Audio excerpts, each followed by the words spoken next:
I'm Tambi Saffran from Focus Magazine and Focus TV, and we are at Casa Escobar in Malibu, California for the first night of the Malibu Guitar Festival. Who's ready to rock? I am.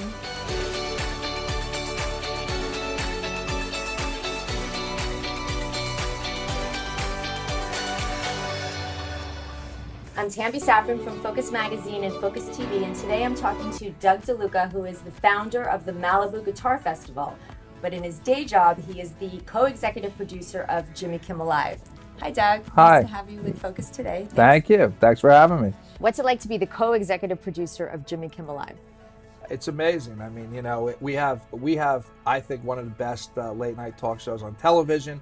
I mean, people love Jimmy. People love the show. It's great. I think it's smart. I think it's witty. I think it's funny. And, you know, I've been with Jimmy as a friend and a brother for 18 years. I mean, we did The Man Show together. We did Crank Yankers. We did a whole slew of other shows. And then we launched Jimmy Kimmel Live together. So we're in our 14th year now, which, you know, I mean, listen, knock wood, in entertainment, you know, to have something that runs like that, you know, and to have a talent that you're working with like Jimmy Kimmel, I mean, it's amazing. And he's just a great guy. And I'm blessed. I mean, it's like, what could be better? I mean, you know, I get to have fun. We get to create fun content. It's different every day. It's exciting.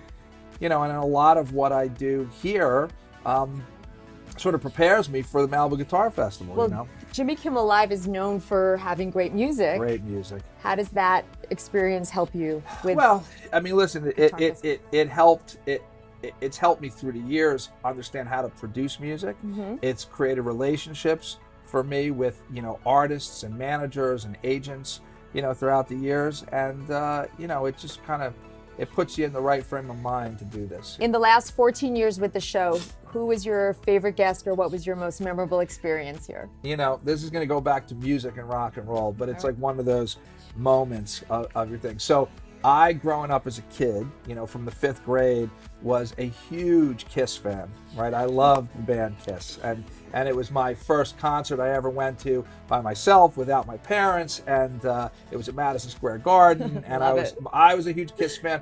My family, my cousins, everybody, right? We loved Kiss. They were doing a Alive 35, the 35th anniversary of their Alive album and their Alive tour, and they were shooting it in Detroit. And I had become acquainted with their manager, Doc McGee, and we decided to shoot from Detroit and put it on the show, right? So anyway, so I'm so excited. You know, I'm there, I'm hanging out, whatever. And I find myself the day of the concert, before anybody's in the arena, I'm sitting in the arena, you know, looking at the stage, as I did when I was in 5th grade, and it's like, wow. And I'm sitting there with the band. They're sitting next to me, and they turn to me and they go, "So what songs do you want us to do for the show?" And here I am telling Kiss, my favorite band of all time, play, you know, Detroit Rock City, play rock and roll all night, you know, play. And it was just like this surreal moment as a, you know, a Kiss fanatic as a kid. So that was a pretty cool moment. That's very cool. Yeah. How did you start with the Malibu Guitar Festival? Do you play guitar? Do you have a passion for guitar players? I have incredible passion. What I like to say is I'm a hack but passionate guitarist, you know, and you know, I love, you know, I have producer blood, right? This is what I love to do. I love to produce stuff. I love to do things. And, you know, I've done a number of other sort of festivals, live events, things like that. So, you know, even though my life is fairly busy with, like you said, my day job, you know, I really like to do things, and I especially like to do them for the community. It's just like I've always wanted to do a music festival there. It kind of has a vibe of, you know, maybe what Monterey was in the early days, right? It's this really cool town, and it's a beach town, and it's a community, believe it or not. I mean, it's a, you know, it's a tight-knit community. I mean, I think it's 13,000, you know, population. And I've always wanted to do a music festival there, but I couldn't quite figure it out. And then my partner on the festival, a guy named John Watkin, who's also, you know, a Malibu resident for longer than me, and also a TV producer, you know, multi-Emmy winning producer from a company called Planet Grande. You know, he's a great guitarist, and he loves playing. And we were drinking a bottle of wine one day with our wives and friends, and he goes, "We should do a Malibu Guitar Festival." And this light bulb went off. It was like, you know, the iconography of the guitar, you know, with the backdrop of Malibu, I mean, it really made a ton of sense. And this is the second time. Second annual, correct? Just happened. Yes, fantastic, right? I mean, Great. I was at both of them. They're both wonderful. Yeah, man. I mean, it's like, you know, we're plugging along. I think by year 3, I'll feel that there's a permanence to it. But we're going to keep going, and we're not going to look back, and we're just going to. This is something I think that will outlive us. The lineup was great. Tell us who played. I mean, it was amazing. We had all these either, you know, platinum recording artists or Grammy Award winners or virtuosos. I mean, from Kenny Wayne Shepherd to Albert Lee to Richie Sambora, Orianthi. I mean, just, you know, amazing. Amazing. Lawrence Juber. I mean, just an amazing virtuoso, and, you know, played with Paul McCartney for years and Wings. Some of the younger guys, you know, Cody Simpson, you know, Dale Watson, and his band came out from Austin, Texas. So really, we try to have a little bit of something for everyone. Eddie Money. I mean, come on. How can you go wrong with Randy Jackson. Randy Jackson. Randy's a big supporter and has been and always shows up at charity night. And he's just really a big, generous heart and, you know, helps out any way he can. So he's great and we love him. And your musical director is Steve Ferroni. He's been the drummer with Tom Petty. Yes, the incomparable. I'm a big fan. Steve's incredible, man, and he's become a good friend. I consider him a good friend, and we have fun doing this, and we just really... And then I have to ask you, if you could have your dream person there, who would it be? I mean, listen, there's so many of them. I mean, I've always said, and again, it could change, you know, it could change daily, but I've always said, like, when we have Lindsey Buckingham, Mark Knopfler, and Eric Clapton, for me, like, that would be pretty cool. Let's put that out there to the universe, anyone watching. I mean, we make it a great, fun experience, right? In a beautiful place like Malibu, and you're at the beach, and it's a family experience, you know. Absolutely. Lots of kids there. 3-4 generations, hanging out, having fun.